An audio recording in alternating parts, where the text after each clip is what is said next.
കർത്താവിനെ മഹത്വപ്പെടുത്തിയ സങ്കീർത്തനം 102-ാമത്തെ സങ്കീർത്തനം വളരെ അനുഗ്രഹിക്കപ്പെട്ട ഒരു സങ്കീർത്തനമാണ്. അതിൽ ഒട്ടുമിക്ക വാക്യങ്ങളും നമുക്ക് പല സന്ദർഭങ്ങളിൽ ഓർക്കുകയും ധ്യാനിക്കുകയും നമ്മുടെ പ്രാർത്ഥനകളിൽ നാം ഉരുവിടുകയൊക്കെ ചെയ്യുന്ന അനുഗ്രഹീതമായ ഒരു സങ്കീർത്തനമാണ്. അതിലെ ഒരു വേദഭാഗം നിങ്ങളുടെ ശ്രദ്ധയിലേക്ക് വെച്ച് അല്പകാര്യങ്ങൾ ഓർപ്പിച്ച് വാക്കുകൾക്ക് വിരാമം കുറിക്കുവാനായിട്ട് ഞാനും കർത്താവിൻ്റെ കൃപയിൽ ശരണപ്പെടുന്നു.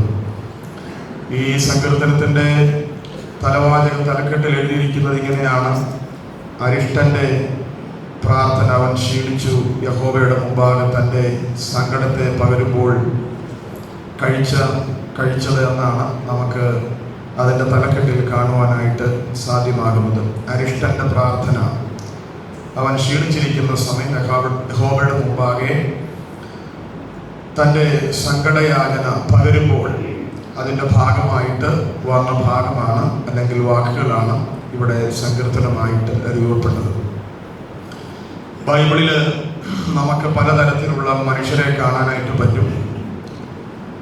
അതിലെ ഒരു വിഭാഗം മനുഷ്യരാണ് അരിഷ്ട മനുഷ്യർ. നമ്മൾ അതിൽ നിൽക്കുകയല്ല, തലക്കെട്ട് പറഞ്ഞപ്പോൾ 1-2 കാര്യങ്ങളൊന്ന് ഓർപ്പിക്കുന്നു എന്ന് മാത്രമേ ഉള്ളൂ. സങ്കീർത്തനത്തിലെ വേദഭാഗത്തേക്ക് നമുക്ക് വേഗത്തിൽ കടന്നു വരികയും ചെയ്യാം. ബൈബിളിൽ പലതരത്തിലുള്ള മനുഷ്യരെ നമുക്ക് കാണാനായിട്ട് പറ്റുന്നുണ്ട്. പലവട്ടം അതൊക്കെ പറഞ്ഞിട്ടുള്ളതാണ്, അതുകൊണ്ട് അതെല്ലാം ആവർത്തിക്കപ്പെടുന്നില്ല. അതിലെ ഒരു വിഭാഗം ആളുകളാണ് അരിഷ്ട മനുഷ്യർ എന്ന് പറയുന്നത്. പഴയ നിയമത്തിലും പുതിയ നിയമത്തിലും ഒക്കെ അവരെ കുറിച്ചുള്ള പരാമർശങ്ങൾ നമുക്ക് കാണാനായിട്ട് സാധിക്കും. പഴയ നിയമത്തിലെ നമുക്ക് ഏറെ പരിചിതമായിട്ടുള്ള പല വാക്യങ്ങളും അതേ സംബന്ധിച്ചുണ്ട്. പുതിയ നിയമത്തിലെ പല വാക്യങ്ങളും അതേ സംബന്ധിച്ചുണ്ട്. കൊരിന്ത്യർ ലേഖനത്തിലെ ഒരു വാക്യമാണ്: നാം ഈ ലോകത്തിൽ മാത്രം പ്രത്യാശ വെച്ചാൽ സകല മനുഷ്യരിലും അരിഷ്ടന്മാരാണെന്നാണ്. അപ്പൊ ആരാണ് അരിഷ്ട മനുഷ്യൻ എന്നുള്ളത്? അത് ഒരർത്ഥത്തിൽ പറഞ്ഞാൽ അതൊരു പ്രത്യേക അനുഭവമാണ്, അല്ലെങ്കിൽ ഒരു പ്രത്യേകമായിട്ടുള്ള ഒരവസ്ഥയാണ്. ഈ അരിഷ്ടൻ എന്നൊക്കെ പറയുന്നത് ഒരു പ്രത്യേക അവസ്ഥയാണ്. സവിസ്തരമായിട്ട് നമുക്കതിനെ പഠിക്കാനായിട്ടുള്ള നേരമില്ല എങ്കിലും 1-2 കാര്യങ്ങൾ ഓർപ്പിച്ച് ഞാൻ വാക്കുകൾക്ക് വിരാമം കുറിക്കാം. വിശേഷിച്ച് റോമാലേഖനത്തിലൂടെ കടന്നു വരുമ്പോൾ നമുക്ക് 2-3 മനുഷ്യരെ റോമാലേഖനത്തിൽ കാണാനായിട്ട് പറ്റുന്നുണ്ട്. അതിൽ എനിക്ക് തോന്നുന്നു ഒരു വെള്ളിയാഴ്ച അത് സംബന്ധിച്ച് ഇവിടെ ചില കാര്യങ്ങൾ പറഞ്ഞതാണ്. വെള്ളിയാഴ്ച നമുക്കറിയാം നമ്മുടെ ആളുകൾ വളരെ കുറവായിട്ടാണ് വരുന്നത്. സഹോദരന്മാരും വളരെ കുറവാണ്. സഹോദരിമാരും ഇത്രയും പേര് വെള്ളിയാഴ്ച കടന്നു വരത്തില്ല. അപ്പോൾ വെള്ളിയാഴ്ച നമ്മളത് കൈകാര്യം ചെയ്തിട്ടുള്ളതാണെങ്കിലും നിങ്ങളുടെ പൊതുവിലുള്ള ഒരു ബോധ്യത്തിനായി ആ തലക്കെട്ടൊന്ന് പരിചയപ്പെടുത്തി സങ്കീർത്തന ഭാഗത്തിലെ ഒരു വാക്യത്തിലേക്ക് നമ്മുടെ ശ്രദ്ധ നമുക്ക് കൊണ്ടുവരാം. റോമാലേഖനത്തിൽ 3 മനുഷ്യരെ പ്രധാനമായിട്ട് കാണാം, അറിയാവുന്നതാണെങ്കിൽ കൂടി. റോമാലേഖനം 6-ാമത്തെ അധ്യായം അതിൻ്റെ 6-ാമത്തെ വാക്യം, 8-ാമത്തെ അധ്യായം 1-ാമത്തെ വാക്യം, 7-ാമത്തെ അധ്യായം 24-ാമത്തെ വാക്യം. 3 മനുഷ്യരെ പൗലോസ് റോമാലേഖനത്തിൽ പരിചയപ്പെടുത്തുന്നുണ്ട് പ്രധാനമായിട്ട്. വായിച്ചു കേൾക്കാം. റോമാലേഖനം 6-ാമത്തെ അധ്യായം അതിന്റെ 6-ാമത്തെ വാക്യം. നാം ഇനി പാപത്തിന് അടിമപ്പെടാതെ വണ്ണം പാപശരീരത്തിന് നീക്കം വരേണ്ടതിന് നമ്മുടെ പഴയ മനുഷ്യൻ അവനോട് കൂടെ ക്രൂശിക്കപ്പെട്ടു എന്ന് റോമാലേഖനത്തിൽ പൗലോസ് കൈകാര്യം ചെയ്യുന്ന 1-ാമത്തെ മനുഷ്യന്റെ പേരാണ് പഴയ മനുഷ്യൻ. പഴയ മനുഷ്യൻ അത് റോമാലേഖനത്തിൽ മാത്രമല്ല പലയിടങ്ങളിൽ അതിനെക്കുറിച്ച് രേഖപ്പെടുത്തിയിട്ടുണ്ട്. ചില സഭകളിലൊക്കെ ചെന്ന് ചിലരെ പരിചയപ്പെടുത്തുമ്പോൾ അവർ തന്നെ സ്വയം പരിചയപ്പെടുത്താറുണ്ട്: ഞാൻ ഇവിടുത്തെ പഴയ ആളാണ്, പഴയ വിശ്വാസിയാണ് എന്ന് പറഞ്ഞാൽ അതിൻ്റെ അർത്ഥം എന്നാ? കുറെ വർഷങ്ങളായി അല്ലെങ്കിൽ ആ സഭയുടെ തുടക്കം മുതൽ അവിടെ ഉള്ള ഒരാളാണ് എന്നുള്ള നിലയിലാണ് അങ്ങനെ പരിചയപ്പെടുത്തുന്നത്. എന്നാൽ പഴയ മനുഷ്യൻ എന്ന് പറയുമ്പോൾ പ്രായം ചെന്ന മനുഷ്യൻ എന്നുള്ളതല്ല ബൈബിളിന്റെ വിവശ. നമ്മളിപ്പോൾ ഈ സഭയിലെ ഒരു പഴയ വിശ്വാസിയാണ് ഞാനെന്ന് പറയുമ്പോൾ 19 കൊല്ലം ഈ സഭയ്ക്ക് പഴക്കമുണ്ടെങ്കിൽ ഈ സഭയുടെ ആരംഭം മുതലുള്ള ആ വർഷക്കണക്കാണ് പഴയ മനുഷ്യൻ എന്നുള്ളത് കൊണ്ട് നമ്മൾ അർത്ഥമാക്കുന്നത്. ഞാൻ ഇവിടുത്തെ പഴയ ആളാണ്. എന്നാൽ ബൈബിളിൽ പഴയതെന്ന് പറയുന്നത് പ്രായത്തിന്റെ അടിസ്ഥാനത്തിലല്ല, ആദാമ്യ പ്രകൃതത്തിന്റെ അടിസ്ഥാനത്തിലാണ്. പാപപ്രകൃതിയോട് ബന്ധപ്പെട്ടാണ് ഈ പഴയത് പുതിയത് എന്നൊക്കെ വകുപ്പ് തിരിക്കുമ്പോൾ അതിൻ്റെതായിട്ടുള്ള അർത്ഥതലങ്ങളുണ്ട്, ആശയങ്ങളുണ്ട്. അപ്പൊ ആദാമ്യ പ്രകൃതം ഉള്ളത് കൊണ്ടാണ്, അല്ലെങ്കിൽ ആദാമ്യ സ്വഭാവം ഉള്ളത് കൊണ്ടാണ് ഇവിടെ പൗലോസ് മനുഷ്യരെ എന്തെന്ന് പറയുന്നത് പഴയ മനുഷ്യൻ എന്ന് പറയുന്നത്. കൊലോസ് ലേഖനത്തിലേക്ക് വരുമ്പോൾ, എഫേസ് ലേഖനത്തിലേക്ക് വരുമ്പോൾ ഈ പഴയ മനുഷ്യൻ പുതിയ മനുഷ്യനിലോട്ട് മാറുന്നു. ആ ഒരു മാറ്റം നടക്കുന്നത് വീണ്ടും ജനനത്തിൽ കൂടിയാണ്. പരിചിതമാണ് വാക്യമെങ്കിലും 1-2 വാക്യങ്ങൾ കൂടി ഒന്ന് വായിച്ചിട്ട് നമുക്ക് ആ ഭാഗത്തു നിന്ന് മടങ്ങാം. എഫേസ് ലേഖനം 4-ാമത്തെ അധ്യായം അതിൻ്റെ 24-ാമത്തെ വാക്യം പരിചിതമായിട്ടുള്ള വാക്യമാണ്. ചിലതൊക്കെ നമുക്ക് ചില ഘട്ടങ്ങളിൽ ആവർത്തിക്കേണ്ടതായിട്ട് വരും, ചില കാര്യങ്ങളുടെ ബോധ്യത്തിനായിട്ട്. എഫേസ് ലേഖനം 4-ാമത്തെ അധ്യായം അതിൻ്റെ 22 മുതൽ വായിച്ചു കൊള്ളുക. മുമ്പിലത്തെ നടപ്പ് സംബന്ധിച്ച് ചതിമോഹങ്ങളാൽ വഷളായി പോകുന്ന പഴയ മനുഷ്യനെ ഉപേക്ഷിച്ച്. അപ്പൊ പഴയ മനുഷ്യൻ എന്നുള്ളത് കൊണ്ട് അർത്ഥമാക്കുന്നത് പ്രായം ചെന്ന മനുഷ്യൻ എന്നുള്ളതല്ല. പഴയ ആദാമിന്റെ ആദാമ്യ പ്രകൃതത്തിന് അല്ലെങ്കിൽ ആദാമ്യ സ്വഭാവത്തിന്റെ കീഴിലുള്ള മനുഷ്യൻ എന്നുള്ളതാണ് ഇതുകൊണ്ട് അർത്ഥമാക്കുന്നത്. അപ്പൊ ഈ മനുഷ്യന്റെ പ്രത്യേകത എന്താണ്? പഴയ മനുഷ്യന്റെ പ്രത്യേകത ചതിമോഹങ്ങളാൽ വഷളായി പോകും. ചതിമോഹങ്ങളാൽ വഷളായി പോകുന്ന ഒരു പ്രകൃതമുണ്ട്. ചുരുക്കി പറഞ്ഞാൽ പുള്ളി ചതിക്കുകയും ചെയ്യും, മറ്റുള്ളവരാൽ ചതിക്കപ്പെടുകയും ചെയ്യും. അതാണ് ഈ പഴയ മനുഷ്യന്റെ ഒരു പ്രത്യേകത. അദ്ദേഹം ചതിക്കുകയും ചെയ്യും, മറ്റുള്ളവരാൽ ചതിക്കപ്പെടുകയും ചെയ്യും. കണ്ടോ, ചതിമോഹങ്ങളാൽ വഷളായി പോയ പഴയ മനുഷ്യനെ ഉപേക്ഷിച്ച് നിങ്ങളുടെ ഉള്ളിലെ ആത്മാവ് സംബന്ധിച്ച് പുതുക്കം പ്രാപിച്ച് സത്യത്തിന്റെ ഫലമായ നീതിയിലും വിശുദ്ധിയിലും ദൈവാനുരൂപമായി സൃഷ്ടിക്കപ്പെട്ട പുതുമനുഷ്യനെ ധരിച്ചുകൊള്ളുവീൻ. വളരെ പ്രാവശ്യങ്ങൾ നമ്മൾ കൈകാര്യം ചെയ്തിട്ടുള്ളതാണ്, അതുകൊണ്ട് ഞാൻ അവിടെ തന്നെ നിൽക്കുന്നില്ല. അപ്പൊ ശ്രദ്ധിച്ചു, പഴയ മനുഷ്യൻ പുതിയ മനുഷ്യനിലോട്ട് മാറുന്നത് അർത്ഥാൽ എങ്ങനെയാണ്? ദൈവവചനവും ദൈവത്തിന്റെ പരിശുദ്ധാത്മാവും ഒരാളിൽ ക്രിയ ചെയ്യേണ്ടതുപോലെ ക്രിയ ചെയ്യുമ്പോൾ അവനിൽ ഒരു മാറ്റം ഉണ്ടാകും. അങ്ങനെ മാറുന്ന സ്ഥായിയായ മാറ്റം എന്ന് വെച്ചാൽ പഴയതിന്റെ ഒരു പിന്തുടർച്ചയും ഇല്ലാതെ, പഴയതിന്റെ ഒരു ലാഞ്ചനയും ഇല്ലാതെ അവൻ അടിമുടി എന്താകും? ആകവും പുറവും ഒരുപോലെ മാറും. അതിനെയാണ് പുതിയ മനുഷ്യൻ എന്ന് പറയുന്നത്. ഇത് നടക്കുന്നത് എങ്ങനെയാണ്? നമ്മൾ ബ്ലേഡ് വാങ്ങിച്ച് ഷേവ് ചെയ്തത് കൊണ്ട് പഴയ മനുഷ്യൻ പുതിയ മനുഷ്യനാകത്തില്ല. നമ്മൾ മാലയും കമ്മലും ഊരിയത് കൊണ്ടോ വസ്ത്രം മാറ്റിയത് കൊണ്ടോ ഒന്നും പഴയ മനുഷ്യൻ പുതിയ മനുഷ്യനാകത്തില്ല. പഴയ മനുഷ്യൻ പുതിയ മനുഷ്യനാകണമെങ്കിൽ നമ്മുടെ അകത്താത്മാവിനൊരു പുതുക്കം വേണം. ആ പുതുക്കം നമുക്ക് വായിച്ച് ചെയ്യാൻ പറ്റത്തില്ല. ആ പുതുക്കം നമുക്ക് പ്രസംഗിച്ച് ചെയ്യാൻ പറ്റത്തില്ല. ആ പുതുക്കം നമുക്ക് വർഷങ്ങളായി ഒരു സഭയുടെ ഭാഗമായത് കൊണ്ട് നടക്കത്തില്ല. ആ പുതുക്കം നമ്മളിൽ നടക്കണമെങ്കിൽ പരിശുദ്ധാത്മാവും ദൈവത്തിന്റെ വചനവും നമ്മളെ അകത്ത് ക്രിയ ചെയ്തെങ്കിൽ മാത്രമേ പഴമയുടെ വേഗതകളിൽ നിന്ന് നമുക്ക് പുതുമയിലോട്ട് കടന്നു വരാൻ പറ്റത്തുള്ളൂ. ഹല്ലേലൂയ. അതിലെ കൊലോസ് ലേഖനത്തിൽ പൗലോസ് കുറച്ചുകൂടി ആഴത്തിൽ പറയുന്നു. കൊലോസ് ലേഖനം 3:9 വരുമ്പോൾ കുറച്ചുകൂടി ഡീപ്പായിട്ട് പൗലോസ് ഇവിടെ പറയുന്നുണ്ട്. അന്യോന്യം ഭോഷ്ക് പറയരുത്, നിങ്ങൾ പഴയ മനുഷ്യനെ അവന്റെ പ്രവൃത്തികളോട് കൂടെ ഉരിഞ്ഞു കളയണം. അപ്പൊ പഴയ മനുഷ്യനെ അവന്റെ പ്രവൃത്തികളോട് കൂടെ എന്ത് ചെയ്യണം? ഉരിഞ്ഞു കളയണം. എന്ന് വെച്ചാൽ പുതിയതായി കഴിയുമ്പോൾ ഈ പഴയതിന്റെ ഒന്നും എവിടെ കാണരുത്? സ്വതന്ത്രം മട്ട് കാണരുത്. നമ്മളിപ്പോ ചായ കുടിച്ചു കഴിഞ്ഞാൽ, കാപ്പി കുടിച്ചു കഴിഞ്ഞാൽ ആ ഗ്ലാസിന്റെ അടിയിൽ എന്ത് കാണും? മട്ട് കാണും. അതിനകത്തോട്ട് നമ്മൾ വേറെ ഒരു പാനീയം ഒഴിച്ചാൽ, കഴുകാതെ ഒഴിച്ചാൽ ഈ മട്ട് ആ പാനീയത്തിൽ എന്ത് ചെയ്യും? കലരുമ്പോൾ അതിന് ഒന്നുമല്ലാത്ത ഒരു ടേസ്റ്റ് എന്ത് ചെയ്യും? ഉണ്ടാകും. സ്വതന്ത്രം. യേശു കർത്താവ് കാനാവിന്റെ കല്യാണത്തിന് പച്ചവെള്ളം വീഞ്ഞാക്കി അപ്പൊ പുറത്തിരുന്ന പാത്രത്തൊക്കെ എന്ത് ചെയ്തത്? ഉപയോഗിച്ചത്. അതിനെക്കുറിച്ച് ഒരാൾ പറഞ്ഞത്, ഈ വീഞ്ഞുണ്ടായിരുന്ന പാത്രത്തിലെ വീഞ്ഞ് തീർന്നപ്പോൾ അതിനകത്ത് എന്ത് കാണും? മട്ടുക. അപ്പൊ അതിനകത്തോട്ട് പച്ചവെള്ളം കോരി ഒഴിച്ചാലും കർത്താവിന് വീഞ്ഞാക്കാൻ പറ്റും. പക്ഷെ വീഞ്ഞാക്കിയാൽ അവരെന്നാ പറയും? പുള്ളി ആ മട്ടരെ തുടങ്ങി എന്ത് ചെയ്തു? ഓരോരുത്തരുടെ ഭാവനയാണ്, ശ്രദ്ധിച്ചു നോക്കി. അതുകൊണ്ട് തന്നെ എന്റെ കർത്താവ് ചെയ്തപ്പോൾ ഇതിന്റെ നീക്കുമാക്കിയായിട്ട് അതിനെ മാറ്റം വരുത്തി എന്നൊരു പേരുദോഷം കൂടി വരുത്താതിരിക്കാനാണ് ഒക്കെ ഒരു ആള് പ്രസംഗിക്കുന്ന കേട്ടിട്ടുണ്ട്. എന്തുവാകട്ടെ, ഞാൻ ആ ഭാഗത്തേക്ക് പോകുന്നില്ല. ഏതായാലും പഴയ മനുഷ്യനെ എന്ത് ചെയ്യണം? അവന്റെ പ്രവൃത്തികളോടുകൂടി ഉരിഞ്ഞു കളഞ്ഞിട്ട് അടുത്ത വാക്യം, തന്നെ സൃഷ്ടിച്ചവന്റെ പ്രതിമ പ്രകാരം പരിജ്ഞാനത്തിനായി പുതുക്കം പ്രാപിക്കുന്ന പുതിയ മനുഷ്യനെ ധരിച്ചിരിക്കുന്നുവല്ലോ. കണ്ടോ? അപ്പൊ ഇതെങ്ങനെയാണ് സംഭവിക്കുന്നത്?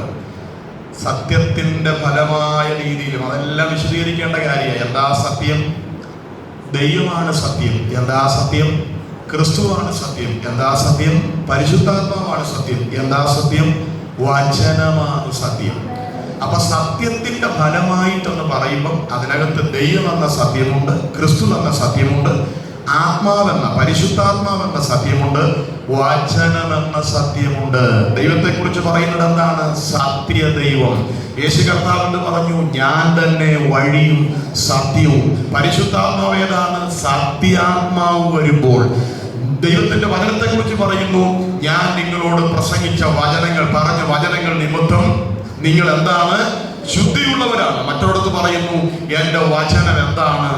സത്യമാണ്. അപ്പോ ദൈവം എന്ന സത്യം, ക്രിസ്തു എന്ന സത്യം, പരിശുദ്ധാത്മാവെന്ന സത്യം, വചനം എന്ന സത്യം, ഈ സത്യത്തിന്റെ ഫലമായിട്ട് മാത്രമേ നമ്മളിൽ എന്ത് നടക്കൂ? പഴമയുടെ ആ പഴയ മനുഷ്യന്റെ പ്രവൃത്തി ഉരിയണമെന്നാ പറഞ്ഞിരിക്കുന്നത്. ഞാൻ സമാജത്തിന് തന്നെ പറഞ്ഞിട്ടുണ്ട്, പാമ്പ് പടം ഉരിക്കുന്നത് പോലെ ചില വൃക്ഷങ്ങൾ അതിന്റെ തൊലി ഉരിച്ചിട്ട് പുതിയ തൊലി പുറത്തു വരുന്നത് പോലെ, സ്തോത്രം, പഴയ പ്രകൃതത്തെ നമ്മൾ എന്ത് ചെയ്യണം? ഉരിഞ്ഞു കളയണം. ആവർത്തിക്കുന്നതിൽ തെറ്റിദ്ധരിക്കരുത്. സ്തോത്രം. പടം പൊഴിച്ച ഒരു പാമ്പ് പോലും പൊഴിച്ച പടത്തിനകത്ത് വീണ്ടും എന്ത് ചെയ്യാറില്ല? കയറാറില്ല. മനസ്സിലാവുന്നുണ്ടോ? അത് ഉരിഞ്ഞു കളഞ്ഞെങ്കിൽ അത് എന്നേക്കുമായിട്ട് ഉരിഞ്ഞു കളഞ്ഞതാണ്. സ്തോത്രം. ഒരൊറ്റ പാമ്പ് പോലും എന്റെ പടം അവിടെ ഇരിപ്പുണ്ട്, അതിനകത്ത് കയറി ഒന്നുകൂടെ കയറിയേക്കാം എന്ന് പറഞ്ഞ് പടം പൊഴിച്ച പാമ്പ് വീണ്ടും ഉരിഞ്ഞു കളഞ്ഞ പഴയ ആ കൂടിനകത്ത് പോയി കയറാറില്ല. ഇതുപോലെ ഉരിഞ്ഞതൊക്കെ ഉരിഞ്ഞതായിരിക്കണം, ഉപേക്ഷിച്ചതൊക്കെ ഉപേക്ഷിച്ചതായിരിക്കണം. ദേഷ്യം വരുമ്പോൾ അതിനെ എടുക്കരുത്, കോപം വരുമ്പോൾ അതിനെ എടുക്കരുത്, ഇച്ഛ വിളയ്ക്കുമ്പോൾ അതിനെ എടുക്കരുത്. പഴയ പ്രകൃതം നമ്മളെ കൊണ്ടടിപ്പിക്കാനുള്ള പ്രലോഭനങ്ങളൊക്കെ ശത്രു നമ്മുടെ മുൻപിൽ ഒരുക്കി തരുമ്പോൾ നമ്മൾ വിചാരിക്കണം, ഞാനിത് ഉരിഞ്ഞതാണ്, ഞാനിത് ഉപേക്ഷിച്ചതാണ്, ഞാൻ ഈ പ്രകൃതത്തോട് ഇനി അത് എനിക്ക് അനുവദനീയമല്ല. കരമുയർത്തി ഒരു സ്വത്രം പറഞ്ഞാട്ടെ. അപ്പൊ ഇവിടെ പറഞ്ഞിരിക്കുന്നു പഴയ മനുഷ്യൻ. റോമാലേഖനത്തിൽ പൗലോസ് കൈകാര്യം ചെയ്യുന്ന ഒന്നാമത്തെ മനുഷ്യൻ ആരാണ്? ഈ പഴയ മനുഷ്യൻ. രണ്ടാമത്തെ പദത്തിലേക്ക് നമുക്ക് വേഗത്തിൽ കടന്നു വരാം. 8:1 വിശദീകരിക്കുന്നില്ല, ക്ഷമിക്കണം. റോമാലേഖനം 8:1. റോമാലേഖനം കൈകാര്യം ചെയ്യുന്ന രണ്ടാമത്തെ മനുഷ്യൻ 8:1. അതുകൊണ്ടിപ്പോൾ ക്രിസ്തേശനിലുള്ളവർക്ക് ഒരു ശിക്ഷാവിധിയുമില്ല. റോമർ 12:2 പൗലോസ് അല്പം കൂടി വിശദീകരിച്ച് ക്ഷമിക്കണം, 2 കൊരിന്ത്യർ 12:2 അത് അല്പം കൂടി വിശദീകരിച്ച് പറയുന്നുണ്ട്. അതുകൊണ്ട് ഇപ്പോൾ ക്രിസ്തുയേശുവിലുള്ളവർക്ക് യാതൊരു ശിക്ഷാവിധിയും ഇല്ല എന്ന് റോമാലേഖനത്തിൽ പറയുമ്പോൾ അവിടെ ഒരു മനുഷ്യനെയാണ് സാദൃശ്യീകരിക്കുന്നത്. ഏതാണ് ആ മനുഷ്യൻ? 2 കൊരിന്ത്യർ 12:2 ക്രിസ്തുവിലുള്ള ഒരു മനുഷ്യനെ ഞാൻ അറിയുന്നു. മനസ്സിലാവുന്നുണ്ടോ? അപ്പോ രണ്ടാമത് റോമാലേഖനം കൈകാര്യം ചെയ്യുന്ന മനുഷ്യൻ ആരാണ്? ക്രിസ്തുവിനുള്ള മനുഷ്യൻ. ഒന്നാമത് കൈകാര്യം ചെയ്യുന്ന മനുഷ്യൻ ആരാണ്? പഴയ മനുഷ്യൻ. രണ്ടാമത് പറയുകയാണ് ക്രിസ്തുവിലുള്ള മനുഷ്യൻ. റോമാലേഖനത്തിൽ ഡയറക്റ്റ് അങ്ങനെ പറയുന്നില്ലെങ്കിലും അതുകൊണ്ട് ഇപ്പോൾ ക്രിസ്തുയേശുവിലുള്ളവർക്ക് എന്ന് പറയുമ്പോൾ അർത്ഥമാക്കുന്നത് ഇതേ ഉള്ളൂ, ക്രിസ്തുവിലുള്ള ഒരു മനുഷ്യൻ. എങ്ങനെയാണ് നമ്മൾ ക്രിസ്തുവിലാകുന്നത്? വീണ്ടെടുപ്പ് ലഭിച്ചവന്റെ ഒരു പദവിയാണ്. വീണ്ടും ജനനം സംഭവിച്ച് നാം വീണ്ടെടുക്കപ്പെട്ട ദൈവമക്കളാകുമ്പോൾ പഴയ മനുഷ്യൻ എന്ന പ്രകൃതത്തിൽ നിന്ന് നമ്മളെ എന്ത് ചെയ്യും? പഴയ മനുഷ്യൻ എന്ന കൂട്ടിൽ നിന്ന് തമ്പുരാൻ നമ്മെ ക്രിസ്തുവിന്റെ മനുഷ്യൻ എന്ന കൂട്ടിലോട്ട് മാറ്റി പാർപ്പിക്കും. ഹല്ലേലൂയ! നമ്മൾ എത്രയോ ഭാഗ്യം ലഭിച്ചവരാണ്. പഴയ വീട്ടിൽ നിന്ന് നമ്മള് പഴയ വീട്ടിൽ താമസിച്ചു, എന്നാൽ പൈസ എന്നിട്ട് നമ്മളൊരു കേറി താമസം വെക്കും. സഭക്കാരെ, വീട്ടുകാരെ, നാട്ടുകാരെ ഒക്കെ വിളിച്ചിട്ട് ഹൗസ് വാമിങ് ശുശ്രൂഷ നടത്തിയിട്ട് നമ്മൾ ഈ പഴയ വീട്ടിൽ നിന്ന് എങ്ങോട്ട് മാറിപ്പാർക്കും, പുതിയ വീട്ടിലോട്ട് മാറിപ്പാർക്കും. എന്നിട്ട് പഴയ വീട് നമ്മൾ JCB വെച്ച് ഇടിച്ചു പൊളിച്ച് നിരത്തിക്കളയും. ഇതുപോലെ ഒരു മാറ്റം നമ്മളിൽ നടന്നു. എവിടെ നിന്ന്? പഴയ മനുഷ്യനെന്ന കൂട്ടിൽ നിന്ന് കർത്താവ് നമ്മളെ പഴയ മനുഷ്യനെയും പ്രകൃതത്തെയും ഉരിച്ചു കളഞ്ഞിട്ട് ക്രിസ്തുവിനോട്ട് നമ്മളെ മാറ്റി പാർപ്പിച്ചു. ഇന്ന് നമ്മൾ ആരാണ്? ക്രിസ്തുവിലുള്ള മനുഷ്യരാണ്. ഇത് സാധ്യമായത് വീണ്ടും ജനനത്താൽ, വീണ്ടെടുപ്പിനാൽ. നമ്മൾ ആരായി? ക്രിസ്തുവിലായി. Praise the Lord. റോമലേഖനം 7:5 വരുമ്പോൾ അതിന്റെ വിശദീകരണം നമുക്ക് കാണാൻ പറ്റും. റോമർ 7:5 പറയുന്നു, ഞാൻ ജഡത്തിലായിരുന്നപ്പോൾ. അപ്പൊ പഴയ മനുഷ്യൻ എവിടെ ആയിരുന്നു? ജഡത്തിലായിരുന്നപ്പോൾ. അത് പഴയ മനുഷ്യന്റെ പ്രകൃതമാണ്, ജഡത്തിലായിരുന്നപ്പോൾ. എന്നാൽ പുതിയ മനുഷ്യൻ എവിടെയാണ്? ഇന്ന് നമ്മൾ ക്രിസ്തുവിലാണ്. അതാണ് പുതിയ മനുഷ്യന്റെ പ്രത്യേകത, ക്രിസ്തുവിലാണ്. ഹല്ലേലൂയ. ദൈവം നമുക്ക് തന്ന ഏറ്റവും ശ്രേഷ്ഠകരമായ പദവികളാണ് ഇതെല്ലാം. കരമുയർത്തി സ്വോത്രം പറഞ്ഞാൽ ഇവിടെ തന്നെ നിന്ന് ചിന്തിക്കാൻ നമ്മളിതൊക്കെ പറഞ്ഞിട്ടുള്ള കാര്യമായതുകൊണ്ട് വേഗത്തിൽ മൂന്നാമത്തെ കാര്യത്തിലേക്ക് വരാം. 7:24 റോമാലേഖനം 7:24 മൂന്നാമത്തെ മനുഷ്യനെ പൗലോസ് കൈകാര്യം ചെയ്യുന്നു. അയ്യോ ഞാൻ അരിഷ്ട മനുഷ്യൻ, ഈ മരണത്തിന്. അപ്പൊ അരിഷ്ട മനുഷ്യന്റെ പ്രത്യേകത എന്താണ്? റോമാലേഖനം വായിക്കുമ്പോൾ അറിയണം. നന്മ ചെയ്യണമെന്ന് ആഗ്രഹമുണ്ടെങ്കിലും ഇച്ഛിക്കാത്ത തിന്മയിലോട്ട് നമ്മളെ വലിച്ചു കളയുന്ന ഒരു പ്രകൃതമുണ്ട്. Price the Lord. അതൊരു അരിഷ്ടാവസ്ഥയാണ്. ഹല്ലേലൂയ. ഈ ആയുസ്സിൽ മാത്രമാണ് നമ്മുടെ പ്രത്യാശയെങ്കിൽ അതൊരു അരിഷ്ടതയുടെ ഭാഗമാണ്. നന്മ ചെയ്യണമെന്ന് ആഗ്രഹമുണ്ട്, പാടണമെന്ന് ആഗ്രഹമുണ്ട്, പ്രാർത്ഥിക്കണമെന്ന് ആഗ്രഹമുണ്ട്. നമ്മളൊക്കെ എടുത്ത തീരുമാനത്തിന്റെ കണക്ക് നോക്കിയാൽ നമ്മൾ പോലും അമ്പരന്ന് പോകും. എന്തോരം തീരുമാനങ്ങളാണെന്നറിയാവോ? അന്ന് ആ പറഞ്ഞതല്ലാതെ പിന്നെ അത് തൊട്ടിട്ട് പോലുമില്ല. ഇനി ഇവിടെ ഡിസംബർ 31 വരുന്നുണ്ട്. അവിടെയാണ് നമ്മൾ ഈ തീരുമാനങ്ങളെല്ലാം ചെയ്യുന്നത്. സ്തോത്രം. ഒത്തിരി ആപ്ലിക്കേഷൻ ദൈവത്തിന് കിട്ടുന്ന ഒരു ദിവസമാണ് ഡിസംബർ. എന്ത് ചെയ്യാൻ? റിന്യൂ ചെയ്യാനായിട്ട്. കഴിഞ്ഞ വർഷം എനിക്കൊന്നും എന്ത് ചെയ്യാൻ പറ്റിയില്ല, തീരുമാനം പോലെ ഒന്നും ആയിത്തീരാനായിട്ട് പറ്റിയില്ല. ഈ ഒരു വർഷം ദൈവം എനിക്ക് ദാനം ചെയ്യുന്നുവെങ്കിൽ അപ്പൊ റിന്യൂ ചെയ്യുക. എത്രയോ കൊല്ലമായിട്ട് നമ്മൾ എന്ത് ചെയ്യുന്നുണ്ട്? ഇതിങ്ങനെ റിന്യൂ ചെയ്തുകൊണ്ടിരിക്കുക. അതൊന്നും നടക്കുന്നില്ല. സ്തോത്രം. അപ്പൊ ശ്രദ്ധിച്ചു നോക്കിക്കേ, ഇവിടെ പറയുകയാണ് അരിഷ്ട മനുഷ്യൻ. നന്മ ചെയ്യണമെന്ന് ആഗ്രഹമുണ്ട്, തീരുമാനവും ഗംഭീരമാണ്. പക്ഷെ ആ തീരുമാനത്തിലോട്ട് എത്തിപ്പെടാൻ നമുക്ക് എന്ത് ചെയ്യുന്നില്ല? പറ്റുന്നില്ല. അതൊരു അരിഷ്ടാവസ്ഥയുടെ ഭാഗമാണ്. നിങ്ങളെ എടുത്ത ഏതെങ്കിലും തീരുമാനങ്ങൾ വർഷങ്ങളായിട്ട് പെൻഡിങ്ങിൽ കിടക്കുന്നുണ്ടെങ്കിൽ ഇന്ന് പകൽ ആ അരിഷ്ടാവസ്ഥയ്ക്കകത്തു നിന്ന് പുറത്തു വരണം. ഹല്ലേലൂയ. പ്രാർത്ഥിക്കുമെന്ന് തീരുമാനിച്ചെങ്കിൽ, ഇത്രയധികം വായിക്കുമെന്ന് തീരുമാനിച്ചെങ്കിൽ, എല്ലാ കൂട്ടായ്മയ്ക്കും പോകുമെന്ന് തീരുമാനിച്ചെങ്കിൽ, എന്തുമാകട്ടെ, നിങ്ങൾ ദൈവത്തോട് ബന്ധപ്പെട്ട് എടുത്ത ഉടമ്പടി എന്താണെന്ന് എനിക്കറിയത്തില്ല, നിങ്ങൾക്കേ അറിയത്തുള്ളൂ. അതെന്തുമാകട്ടെ, അങ്ങനെ എടുത്ത ഏതെങ്കിലും തീരുമാനങ്ങൾ നിവർത്തി കാത്തു കിടപ്പുണ്ടെങ്കിൽ നമ്മൾ ഒരു അരിഷ്ടാവസ്ഥയിലാണ്. അതിന് വിരുദ്ധമായിട്ടാണ് ചെയ്യുന്നതെങ്കിൽ ഇന്ന് പകൽ ഇവിടെ ഇരുന്ന സ്തോത്രം പറഞ്ഞ് ആ അരിഷ്ടതയുടെ ചങ്ങല നമ്മുടെ ലൈഫിൽ നിന്ന് അങ്ങോട്ട് ഉരിഞ്ഞു മാറിയിട്ട് ആ എടുത്ത തീരുമാനത്തെ പാലിക്കുന്ന ഒരു തലത്തിലോട്ട് കർത്താവ് നമ്മളെ കയറ്റിക്കൊണ്ട് വരട്ടെ. അതിനായി ഇവിടെ ഇരുന്ന് പ്രാർത്ഥിക്കുമ്പോൾ നിങ്ങൾ സ്തോത്രം പറയുമ്പോൾ തീരുമാനങ്ങൾ പാലിക്കാൻ കഴിയാതെ അതിനെ പെൻഡിങ്ങിലാക്കി വെച്ചിരിക്കുന്ന അരിഷ്ടതയുടെ ചങ്ങലകൾ ഇന്ന് പകലിൽ അഴിഞ്ഞു വീണിട്ട് ചിലതിനെ നടപ്പിൽ വരുത്താൻ കർത്താവ് നമുക്ക് കൃപ ചെയ്യട്ടെ. ഹല്ലേലൂയ. മോശെ ഒരിക്കൽ പ്രാർത്ഥിക്കുന്നുണ്ട്, ദൈവമേ ഞാൻ എൻ്റെ അരിഷ്ടത കാണരുത്. സംഖ്യാപുസ്തകത്തിലെ ഒരു വാചകമാണ്, സംഖ്യാപുസ്തകത്തിൽ കിടപ്പുണ്ട്. 11-15 വാക്യത്തിലാണ്. അപ്പൊ സ്വന്തം അരിഷ്ടത കാണരുതേ എന്ന ദൈവത്തോട് ആര് പ്രാർത്ഥിക്കുകയാണ്? മോശ പ്രാർത്ഥിക്കുകയാണ്. Price the Lord. ഈ അരിഷ്ട മനുഷ്യൻ എന്ന് റോമാലേഖനത്തിൽ പറയുമ്പോൾ അരിഷ്ട മനുഷ്യൻ എന്നുള്ളതിന് പല വേഷനിൽ പലതാണ് കൊടുത്തിരിക്കുന്നത്.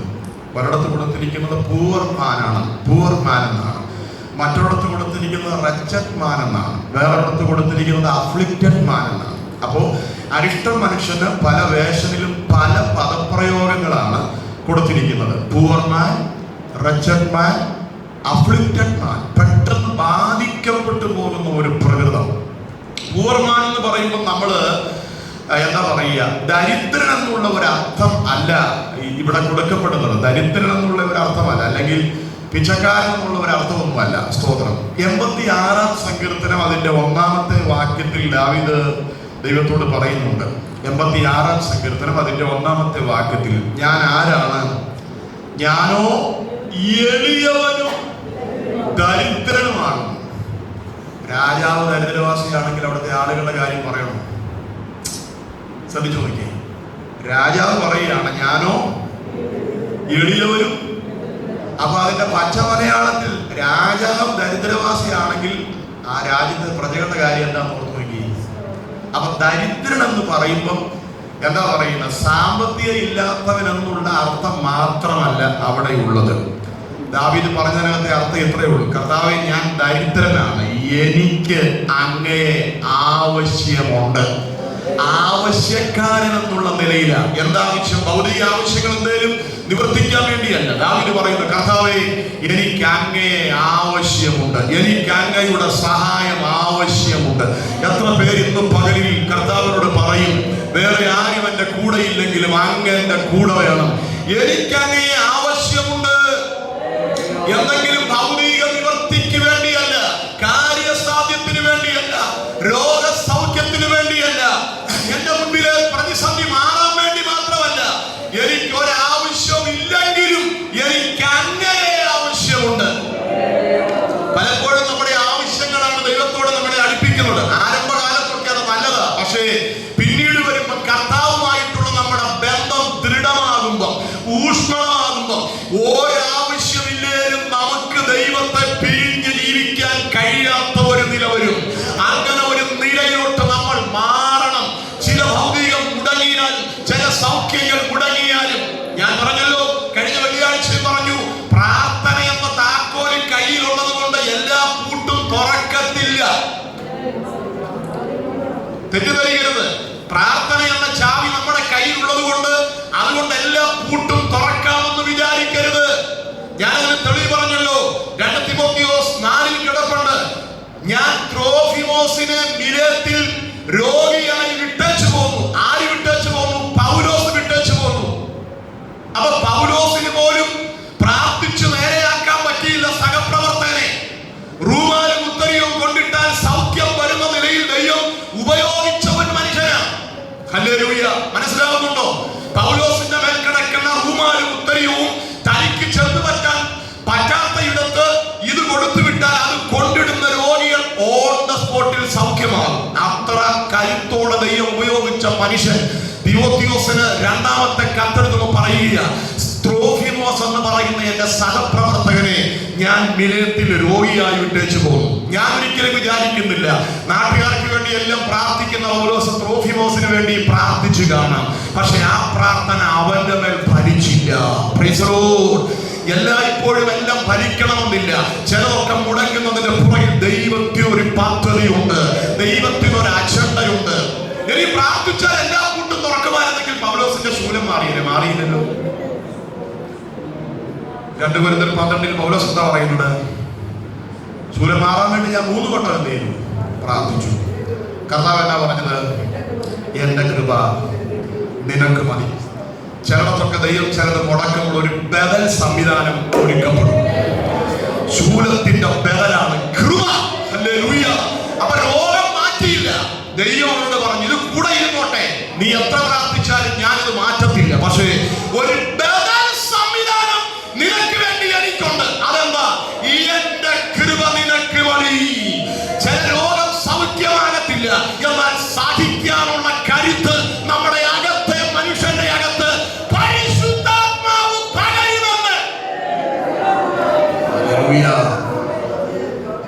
ആ കൃപ അകത്ത് വെച്ചോണ്ടാ പുള്ളി 14 ലേഖനങ്ങൾ കുറിച്ചത്.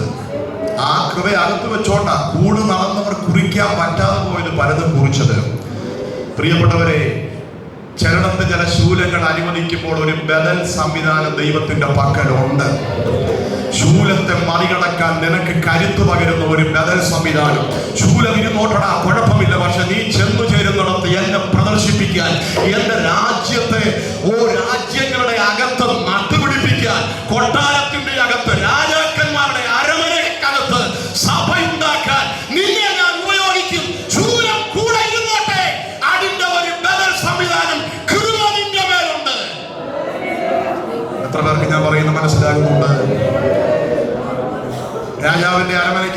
എല്ലാവർക്കും കയറാൻ പറ്റത്തില്ല. പക്ഷേ രാജാക്കന്മാരുടെ മുൻപിൽ വിളംബരം ചെയ്യാൻ ആ മനുഷ്യന് കരുത്ത് പകർന്നത് ശൂലത്തിന്റെ ബലഹീനത ഒരു ഭാഗത്തുണ്ടെങ്കിലും ബദലായി ദൈവം കൊടുത്ത കൃപ കൊണ്ട് ആ കൃപ അവനെ അസാധാരണ മനുഷ്യനാക്കി.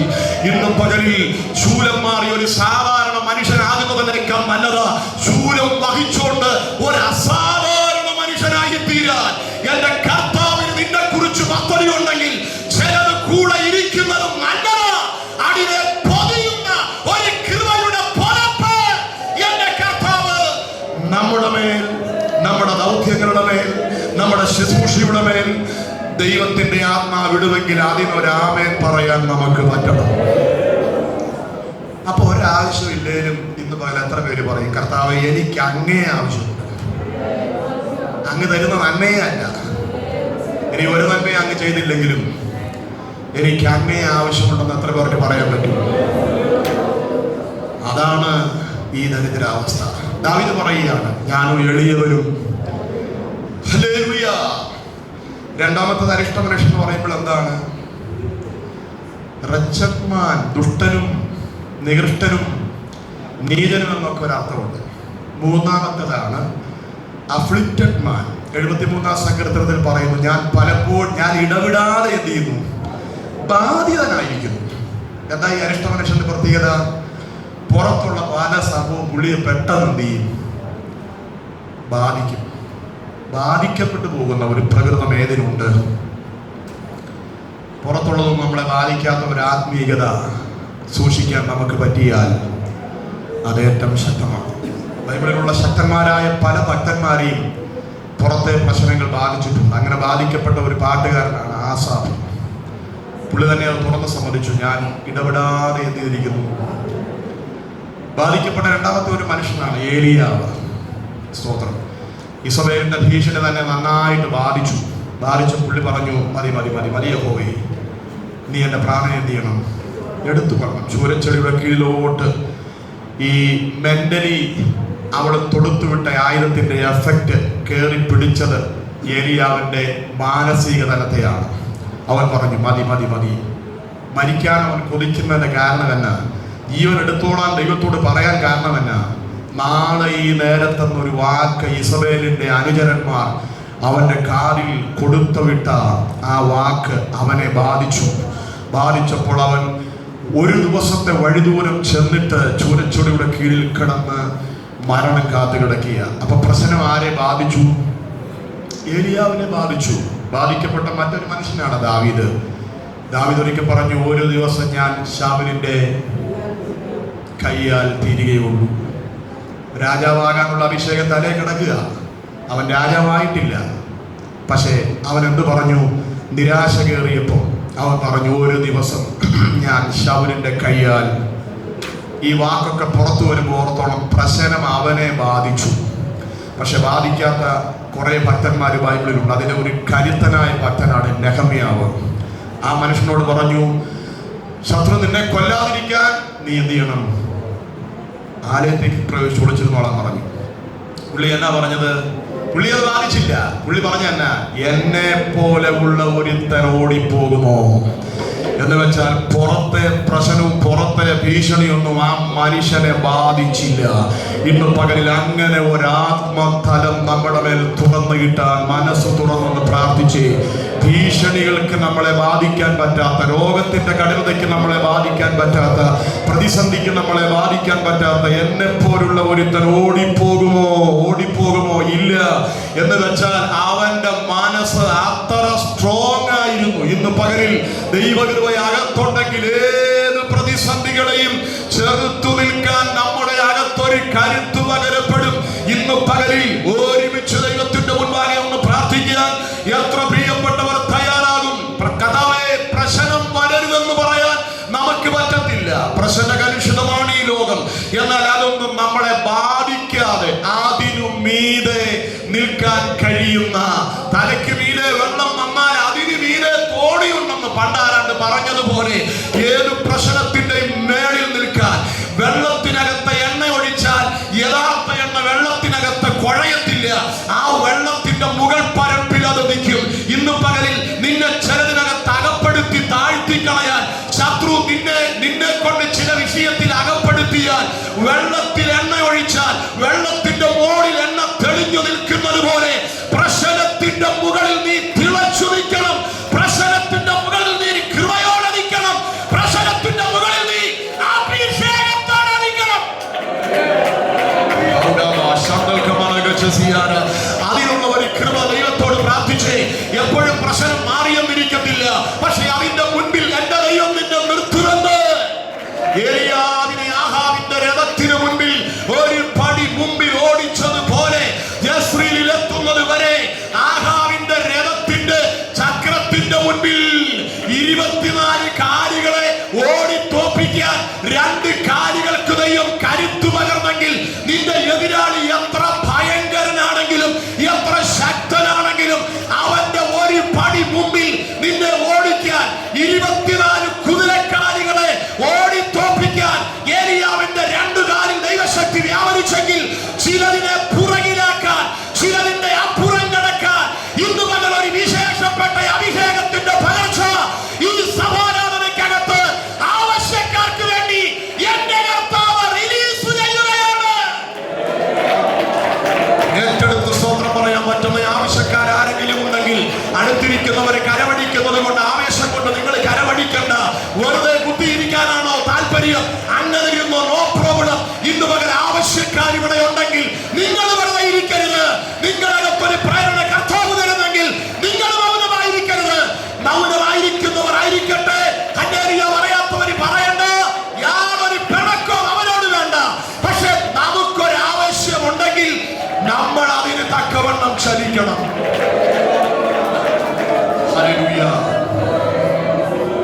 അപ്പൊ പ്രശ്നങ്ങൾക്ക് ബാധിക്കാൻ പറ്റാത്ത ഒരാത്മീയതയിലോട്ട് നമ്മൾ എന്ത് ചെയ്യണം? വളർന്നു വരണം. അത് ഒറ്റ ദിവസം കൊണ്ട് നടക്കത്തില്ല. ദൈവകൃപ കൊണ്ട്, ദൈവത്തോടുള്ള ബന്ധം കൊണ്ട്, ദൈവ സാന്നിധ്യം കൊണ്ട് ക്രമേണേ നടക്കും. അതിനായി കർത്താവ് നമ്മളെ പ്രാപ്തരാക്കട്ടെ. ഒരു വാക്യം ഒന്ന് വായിച്ച് 1-2 കാര്യം ഓർപ്പിച്ച് ഇരിക്കാം. മുഖവര തന്നെ നീണ്ടുപോകുന്നു. 13-ാമത്തെ വാക്യം. നീ എഴുന്നേറ്റ്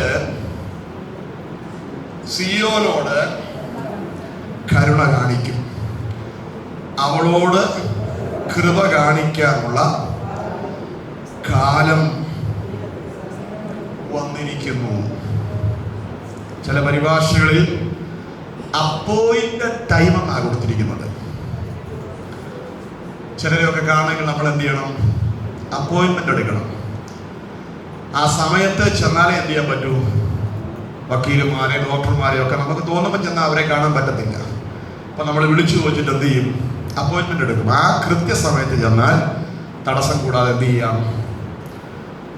ഇതുപോലെ ദൈവത്തിന് നമ്മെ സഹായിക്കാൻ, നമ്മെ സന്ദർശിക്കാൻ, നമ്മുടെ ചില വിഷയങ്ങളുടെ മറുപടിക്ക് ദൈവത്തിന്റെ പക്കൽ എന്തുണ്ട്? ഒരു അപ്പോയിന്റഡ് ടൈമുണ്ട്. ആ ടൈം വന്നാൽ ഒന്നും തടയപ്പെട്ടു പോകത്തില്ല. ഹല്ലേലൂയ. ഞാൻ വിശദീകരണത്തിന് ഭയക്കുന്നുവെങ്കിലും 1-2 വാക്യങ്ങളൊന്ന് ചിന്തയ്ക്കായി വായിച്ചിട്ട് പിന്നെ എപ്പോഴേലും പറയാം.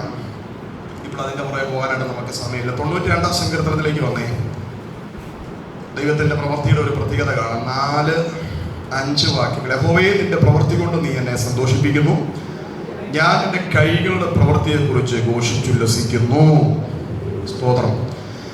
ഈ 2-3 വാക്യം വായിച്ചാൽ നമുക്ക് കുറേ ആലോചനകൾ അവിടെ നിന്ന് കിട്ടും. രാവിലെ നിന്റെ ദയ രാത്രി തോറും നിന്റെ വിശ്വസ്ത വർണ്ണിക്കുന്ന അല്ല എന്ന് പറഞ്ഞിട്ട് പറയുന്നു, യഹോവേ നിന്റെ പ്രവൃത്തി കൊണ്ട് നീ എന്നെ സന്തോഷിപ്പിക്കുന്നു. ഞാൻ നിന്റെ കൈകളുടെ പ്രവൃത്തികളെ കുറിച്ച് എന്ത് ചെയ്യും?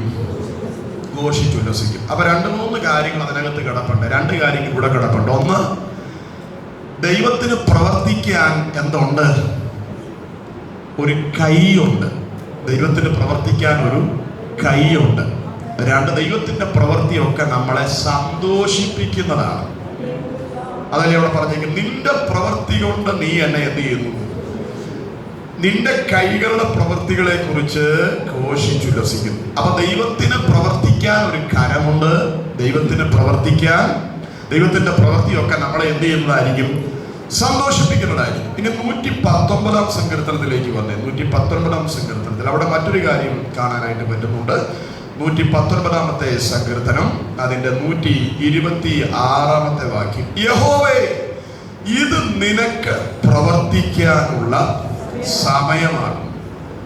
അപ്പൊ 92 സങ്കീർത്തനം 3-4 വാക്യവും 119 സങ്കീർത്തനം 126 വാക്യോട് ചേർത്ത് വെച്ചാൽ 3 കാര്യം കാണാം. ഒന്ന്, ദൈവത്തിന് പ്രവർത്തിക്കാൻ ഒരു കരമുണ്ട്.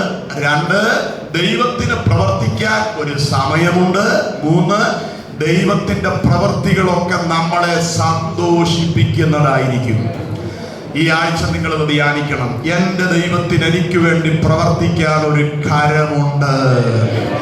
ഇത് വായിക്കുമ്പോൾ പല വാക്യങ്ങളും ഓടി നമ്മൾക്ക് കണക്ട് ആകണം. ഹല്ലേലൂയ. ശലോമോന്റെ ദൈർഘ്യമുള്ള പ്രാർത്ഥനയിൽ ശലോമോൻ 1 രാജാക്കന്മാരിൽ പറയുന്നുണ്ട്, തിരുവായി കൊണ്ട് മൊഴിഞ്ഞത് ഇന്ന് കാണുന്നത് പോലെ തൃക്കൈ കൊണ്ട് നിവർത്തിക്കുന്ന ഒരു ദൈവം. എന്തൊക്കെ തിരുവായി കൊണ്ട് മൊഴിഞ്ഞിട്ടുണ്ടോ അതൊക്കെ നടപ്പിൽ വരുത്തുന്നത് തൃക്കൈ കൊണ്ടാണ്, തൃക്കൈ കൊണ്ടാണ്. ഹല്ലേലൂയ.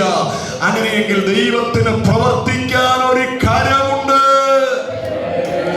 ഈ പകലിൽ നെഞ്ചത്തിലോട്ട് കൈവച്ചിട്ട് പറ, ഞാൻ കൈയില്ലാത്ത, കൈയുണ്ടായിട്ടും പ്രവർത്തിക്കാൻ കഴിയാത്ത, വായുണ്ടായിട്ടും സംസാരിക്കാൻ കഴിയാത്ത, മൂക്കുണ്ടായിട്ടും മണക്കാൻ കഴിയാത്ത, തലയുണ്ടായിട്ടും ഗ്രഹിക്കാൻ കഴിയാത്ത ഒരു ദൈവത്തിന്റെ സേവകനല്ല. അങ്ങനെ ഒത്തിരി ദൈവങ്ങൾ ഇവിടെയുണ്ട്. വായുണ്ടെങ്കിലും സംസാരിക്കുന്നില്ല, കാലുണ്ടെങ്കിലും നടക്കുന്നില്ല, കൈ കൊണ്ട് പ്രവർത്തിക്കുന്നില്ല, മൂക്ക് കൊണ്ട് മണക്കുന്നില്ല. അങ്ങനെയുള്ള ഒരുപാട് ദൈവങ്ങളുടെ പുറകിൽ ഒരുപാട് നിരന്ന് നിൽക്കുമ്പോൾ നമുക്കൊരഭിമാനമുണ്ട്. വാ കൊണ്ട് സംസാരിക്കുന്ന, മൂക്ക് കൊണ്ട് മണക്കുന്ന, കാല് കൊണ്ട് മണക്കുന്ന, കൈ കൊണ്ട് പ്രവർത്തിക്കുന്ന ഒരു ദൈവം നമുക്കുണ്ട്. ഇന്ന് പകൽ തിരുവായി കൊണ്ട് ഇന്നലകളിൽ മൊഴിഞ്ഞതൊക്കെ ഓൺ ദ വേയിലാ, പ്രോസസ്സിലാണെന്ന് ആരോടൊക്കെയോ ദൈവാത്മാവ് പറയുന്നു. നിന്നോട് പറഞ്ഞ ചില ആലോചനയുടെ പ്രോസസ്സിംഗ് ടൈമിലാ ഇപ്പൊ നീ ആയിരിക്കുന്നത്. ആ കരം അടിനെ ചെയ്തുകൊണ്ടിരിക്കുകയാണ്. എത്ര പേർക്ക് ഇന്ന് പകൽ വിശ്വാസമുണ്ട്? ഒന്നും നീ കാണുന്നില്ല, സാഹചര്യമെല്ലാം പ്രതികൂലമാണ്. എനിക്ക് മാത്രം എന്തുകൊണ്ട് ഇങ്ങനെ? എന്റെ വിധി ഇതായി പോയല്ലോ, ഞാൻ ഇവിടെയാണോ വന്നു കയറേണ്ടിയിരുന്നത്? എന്റെ ഗതി ഇതായി പോയല്ലോ എന്ന് സങ്കടപ്പെടുന്ന ആരെങ്കിലും ഉണ്ടെങ്കിൽ നിങ്ങളോട് തിരുവായി മൊഴിഞ്ഞത് ഇന്ന് കാണുന്നത് പോലെ തൃക്കൈ കൊണ്ട് നിവർത്തിക്കുന്ന ദൈവം. ചിലത് അവന്റെ പ്രോസസിംഗ് ടൈമില്, ചിലരുടെ വാക്തത്വങ്ങൾ പ്രോസസിംഗ് ടൈമില് അവന്റെ തികവിലോട്ട് വരികയാണ്. ഹല്ലേലൂയ. വിദേശത്തൊക്കെ പോകുന്നവർക്ക് വിസയുടെ പ്രോസസിംഗ് ടൈം ഉണ്ടല്ലേ? അപ്പൊ ആ ഒരു ടൈം കഴിയുമ്പോൾ കാര്യങ്ങളൊക്കെ ആവും. ഇന്ന് പകൽ ഇവിടെ ഇരിക്കുന്ന നിങ്ങളുടെ ചിലരുടെ വാക്തത്വം ഈ പ്രോസസിംഗ് ടൈമിലാണ്. ഇവിടെ കിടന്ന് നിങ്ങൾ കാലാമറിച്ചിട്ട് കാര്യമില്ല, കൈകാലടിച്ചിട്ട് കാര്യമില്ല, വെപ്രാളം കൂട്ടിയിട്ട് കാര്യമില്ല, മുടി വിച്ചി പറിച്ചിട്ട് കാര്യമില്ല, ഉടുത്ത വസ്ത്രം കീറിയിട്ട് കാര്യമില്ല. ചിലത് തമ്പുരാന്റെ പ്രോസസിംഗ് ടൈമിലാണ്. യേശു ക്രിസ്തുവിന്റെ നാമത്തിൽ ഇന്ന് പല അതിരുടെ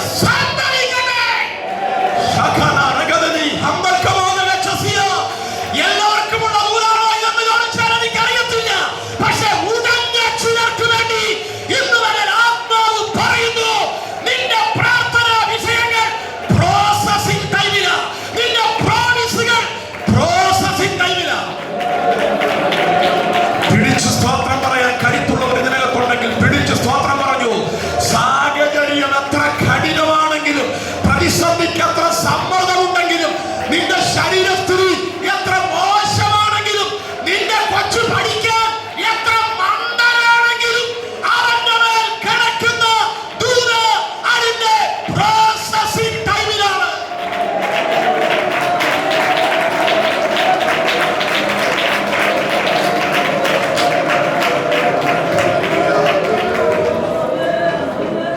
കരമുണ്ട് കേട്ടോ, ദൈവത്തിന് പ്രവർത്തിക്കാൻ ഒരു കരമുണ്ട്.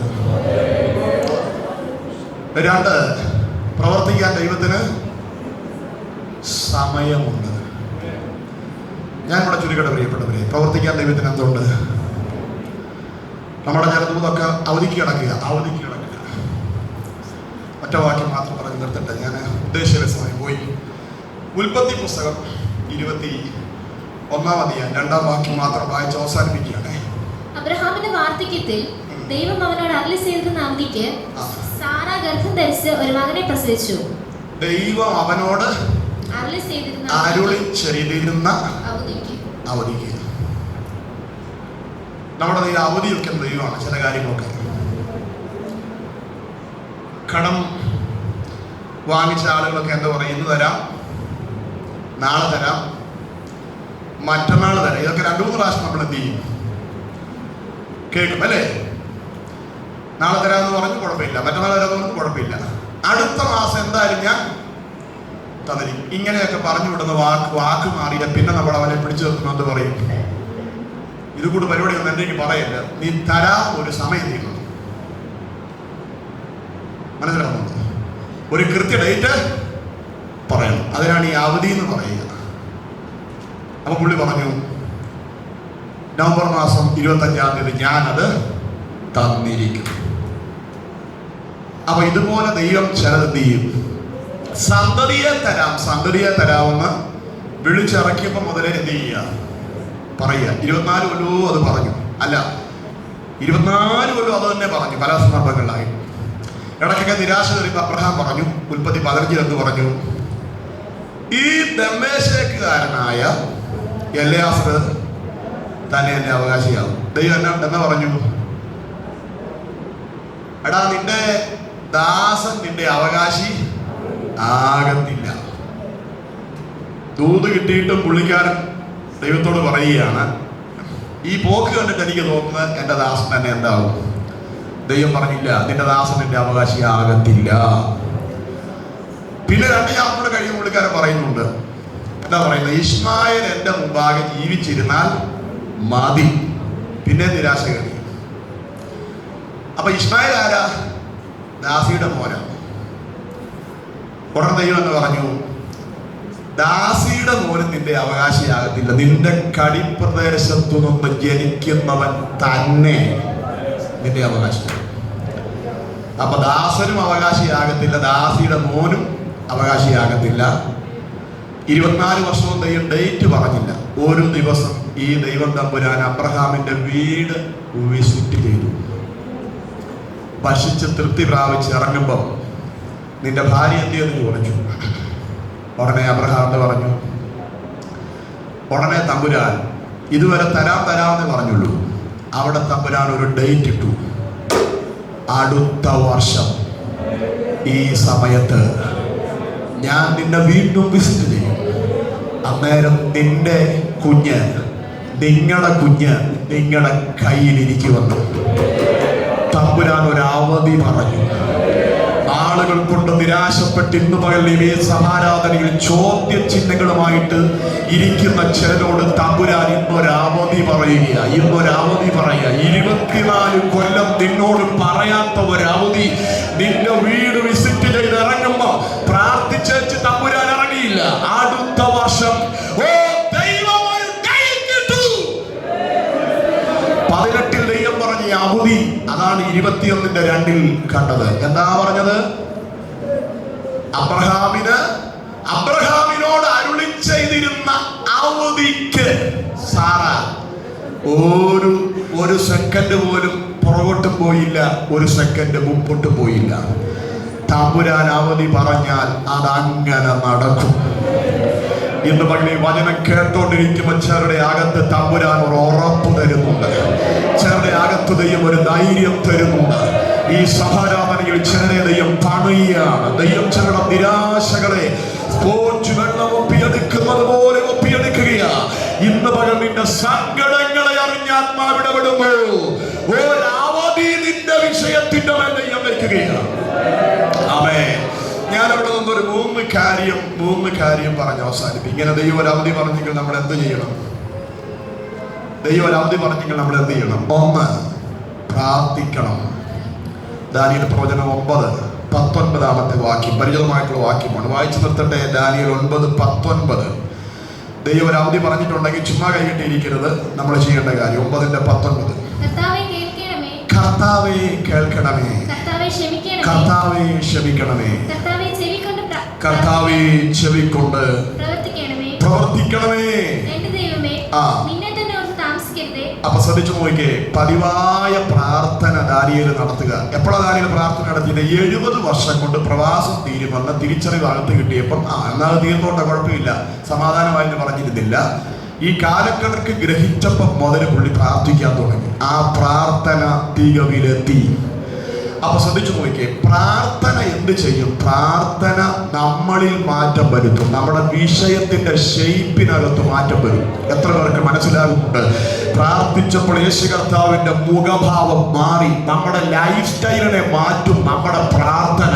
നമ്മുടെ സ്വഭാവത്തെ മാറ്റും നമ്മുടെ പ്രാർത്ഥന. നമ്മുടെ വിഷയത്തിന്റെ ഷെയ്പ്പ്ലെസ് ആയിട്ടുള്ള അവസ്ഥയെ മാറ്റും നമ്മുടെ പ്രാർത്ഥന. ചേന നടാൻ വേണ്ടി വെട്ടിവെക്കുമ്പോൾ ത്രികോണത്തിലും ഒക്കെ അല്ലേ, ചതുരത്തിലും ഒക്കെ നമ്മൾ വെട്ടിവെക്കും. ചതുരത്തിലല്ല, ത്രികോണത്തിലൊക്കെ ചേന എന്ത് ചെയ്യും? വെട്ടി നടുന്നത്. പക്ഷെ നമ്മൾ പറിക്കാൻ ചെല്ലുമ്പോൾ ചേന ത്രികോണത്തിലാണോ ഇരിക്കുന്നത്? അല്ല, വട്ടത്തിലിരിക്കും. ഏത് ഷേപ്പ് വെട്ടിയാലും പ്രോസസിംഗ് ടൈമിൽ അതിന്റെ കൃത്യ രൂപം അതിനുണ്ടാകുമെങ്കിൽ ഇന്ന് പകലിൽ ഷേപ്പ് പോയി കിടക്കുന്ന ചില പ്രാർത്ഥനാ വിഷയങ്ങളുണ്ടല്ലോ, നിന്റെ പ്രാർത്ഥന കൊണ്ട് അതിന്റെ ഷേപ്പിലോട്ട് വരികയാണ്. രണ്ടാമത്തെ കാര്യം, ലൂക്കോസ് 1:20. ഞാൻ വേഗത്തിൽ പോവുകയാണ് കേട്ടോ, ഒരു വാക്കോടെ പറഞ്ഞിരുന്നത്. ലൂക്കോസ് 1:20. തക്ക സമയത്ത് നിവൃത്തി വരാനുള്ള എന്റെ വാക്ക് വിശ്വസിക്കായതുകൊണ്ട് അത് സംഭവിക്കുന്നത് വരെ വാഗ്ദത്തത്തിന്റെ കൂടെ തമ്പുരാൻ സക്കരിയാവിന് ഒരു ക്ലിപ്പും കൂടി കൊടുത്തു. മനസ്സിലായോ? വാഗ്ദത്തം കൊടുത്തതിന്റെ കൂടെ തന്നെ ദൈവം എന്തൂടെ കൊടുത്തു? ക്ലിപ്പ് എന്നൊന്നും പറഞ്ഞാൽ മനസ്സിലാക്കില്ലേ? എവിടെയാ ക്ലിപ്പ്? അവിശ്വസിച്ചവന്റെ വായിക്ക് ക്ലിപ്പ് ഫ്രീ ആയി. പിടികിട്ടിയോ? സംശയിച്ചാൽ പലതും ഇതുപോലെ ഫ്രീ ആയിട്ട് കിട്ടും. അങ്ങനെയുള്ള ഫ്രീ ഒന്നും വാങ്ങിച്ചു കൂട്ടരുത്. ദൈവത്തെ സംശയിച്ചിട്ട് അനാവശ്യമായ ഫ്രീ ഒന്നും വാങ്ങിച്ചു കൂട്ടരുത്. സ്വതന്ത്രം ഒരു ഉടുപ്പെടുക്കുമ്പോൾ ഒരു ഉടുപ്പ് കുഴപ്പമില്ല, 2 or 3 എടുത്ത് എത്ര എവിടെയും വാങ്ങിച്ചു. പക്ഷെ അവിശ്വസിച്ചിട്ട് നമ്മള് ക്ലിപ്പൊന്നും എന്ത് ചെയ്യരുത്. തമ്പുരാൻ ക്ലിപ്പിട്ടു നാക്കിന്, വായിക്കും. ഇത് നിവർത്തിക്കപ്പെട്ട് നീ എന്ത് ചെയ്താൽ മതി? അവ തക്ക സമയത്ത് നിവർത്തി വരാനുള്ള വാക്ക് കിടക്കുമ്പോൾ നമ്മൾ എന്ത് ചെയ്യണം? അതിനെ വിശ്വസിക്കണം. രണ്ടാമത് ചെയ്യേണ്ട കാര്യം, ദൈവം അവധി വെച്ചിട്ടുണ്ടെങ്കിൽ ഒന്ന് പ്രാർത്ഥിക്കണം. 2, അത് നടക്കുമെന്ന് വിശ്വസിക്കണം. വീട്ടിലേക്ക് പറഞ്ഞോട് നടക്കണം. അത് നടക്കും, അത് സംഭവിക്കും, അത് തക്ക സമയത്ത് തന്നെ നടക്കും. സ്തോത്രം. ഇവിടെ സക്രിയാവ് സംശയിച്ചു. പക്ഷെ പ്രതിസന്ധിയുടെ അകത്ത് കിടന്ന് പടയിൽ ആടി ഉലയുന്ന പൗലോസ് തന്നെ പറഞ്ഞത്, എങ്കിലും എന്നോട് അരുളി ചെയ്തതുപോലെ തന്നെ സംഭവിക്കുമെന്ന് ഞാൻ എന്ന ദൈവത്തെ വിശ്വസിക്കുന്നു. അപ്പോസ്തല പ്രവൃത്തി 27 ഉലയുന്ന പടയിൽ കിടന്നവൻ പറയുക, എന്നാ ഒലഞ്ഞാലും എന്നാ തകർന്നാലും പലകക്കീറായി കപ്പൽ മാറിയാലും എനിക്കൊരു കാര്യത്തിൽ ഭയങ്കര ധൈര്യമുണ്ട്. എങ്കിലും എന്നോട് അരുളി ചെയ്തതുപോലെ തന്നെ. ഇന്ന് പകൽ നിങ്ങളുടെ കപ്പൽ ഉടഞ്ഞാലും നിങ്ങളുടെ സമ്പദ്ഘടന തകർന്നാലും നിങ്ങളോട് അരുളി ചെയ്തതുപോലെ തന്നെ സംഭവിക്കുമെന്ന് ഞാൻ എന്റെ ദൈവത്തെ വിശ്വസിക്കുന്നു. വിശ്വസിക്കുന്നവൻ മറുപടി കണ്ടോ? റോമിനെത്തിക്കത്തില്ലെന്ന് വാദഗതി ഉന്നയിക്കപ്പെട്ട പിശാച് പലരെയും കരത്തിലെടുത്തു. അധികാരവർഗത്തെ കരത്തിലെടുത്തു. പ്രകൃതിയിലെ പ്രതിഭാസങ്ങളെ കരത്തിലെടുത്തു. സഞ്ചരിച്ച കപ്പലിനെ കരത്തിലെടുത്തു. രക്ഷപ്പെട്ട് വെരീത്തയിൽ കയറിയപ്പോ പാമ്പിനെ കരത്തിലെടുത്തു. എന്നാൽ അവിടെ കൊണ്ട് വാഗ്ദത്തം പെൻഡിങ്ങിനായി പോയില്ല. റോമനെ എത്തുമെന്ന് പറഞ്ഞ ദൂത് അപ്പോസ്തല പ്രവൃത്തി 26 16 അവിടെ എഴുതി വെച്ചു. അങ്ങനെ ഞങ്ങൾ റോമിലെത്തി. ആരൊക്കെ നിനക്കെതിരായാലും, ഏത് പ്രപഞ്ചം നിനക്കെതിരായാലും, ഏത് ഇഴജന്തു നിനക്കെതിരായാലും, ഏത് കാറ്റ് നിനക്ക് പ്രതികൂലമായാലും വിശ്വസിക്കുന്ന നീ എത്തേണ്ടിടത്ത് എത്തിയിരിക്കും. കരം തട്ടി കർത്താവിന് നന്ദി പറഞ്ഞാട്ടെ.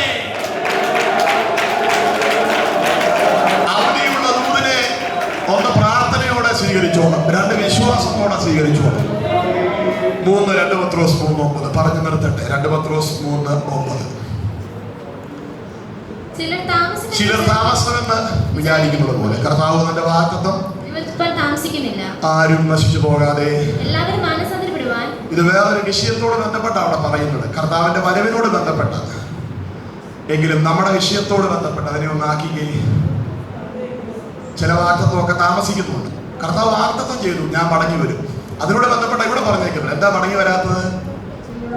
ചിലരോട് മാനസാന്തരപ്പെടാറുണ്ട്. അത് ആ കർത്താവിന്റെ വരവിനോട് ബന്ധപ്പെട്ട് അവിടെ നിന്ന് ഈ വിഷയത്തോട് ബന്ധപ്പെട്ട് നമുക്കതിനെ ഒന്ന് കടമെടുത്താൽ ഇങ്ങനെ പറയാം, ചില വാഗ്ദത്തങ്ങളൊക്കെ നിവർത്തി താമസിക്കുന്നത് നമ്മുടെ മാനസാന്തരമില്ലായ്മ കൊണ്ട്. ആർക്കെങ്കിലും കടക്കമുണ്ടോ? നമ്മുടെ മാനസാന്തരത്തിന്റെ കുറവ് കൊണ്ടാണ് നമ്മളിൽ ചില വാഗ്ദത്തം നിവർത്തിക്കപ്പെടാതെ താമസിക്കുന്നത്. ഇവിടെ ഇരുന്നൊന്ന് മാനസാന്തരപ്പെടാൻ, ഒന്ന് ഏറ്റു പറയാൻ, ചില വാക്യത്വമൊക്കെ താമസിക്കുന്നതിന്റെ കാര്യം അത് ഞാൻ പറഞ്ഞല്ലോ. ആ വാക്യം പറഞ്ഞിരിക്കുന്ന കർത്താവിന്റെ വരവിനോട് ബന്ധപ്പെട്ട. പക്ഷെ നമുക്ക് ഈ വിഷയത്തോട് ബന്ധപ്പെട്ട് ഞാൻ പറയാം, അങ്ങനെയൊക്കെ ഉണ്ടോ? ഉദ്ദേശിയുണ്ട്. മത്തായി 11 പറയുന്നുണ്ടല്ലോ, ബേസയിലയിൽ നടക്കേണ്ട പ്രവൃത്തി ബേസയിലേക്ക് പുറത്തുപോയി. കാര്യം എന്നാ? ഈ ബേസയിലേക്ക് പുറത്തുപോയെന്ന കാര്യം അവരുടെ ഇടയിൽ നടന്ന വീര്യപ്രവർത്തികൾ. ശ്രദ്ധിച്ചു നോക്കിയേ, 11-ാമത്തെ അധ്യായത്തിലാണ് കിടക്കുന്നത്. നിങ്ങളിൽ നടന്ന വീര്യപ്രവർത്തികൾ സോരിലും സീദോനിലും നടന്നിരുന്നെങ്കിൽ അവർ പണ്ടേ രട്ടിലും വെണ്ണീരിലും മാനസാന്തരപ്പെടൽ. അതിന്റെ മുകളിൽ ഒരു കാര്യം പറയുന്നുണ്ട്, കോരസീനിലും ബേസയിലും ഒക്കെ നടന്ന വീര്യപ്രവർത്തികൾ നിമിത്തം ദൈവം ഒരു കാര്യം പ്രതീക്ഷിച്ചിരുന്നു. എന്താ പ്രതീക്ഷിച്ചത്? മിക്കവരും അവർ മാനസാന്തരം, അങ്ങനെ ഒരു പദപ്രയോഗമാണ് അവർ കൊടുത്തിരിക്കുന്നത്. മത്തായി 11 ഞാൻ തന്നെ എടുത്ത് വായിച്ച് അവസാനിപ്പിക്കാം. മത്തായി 11.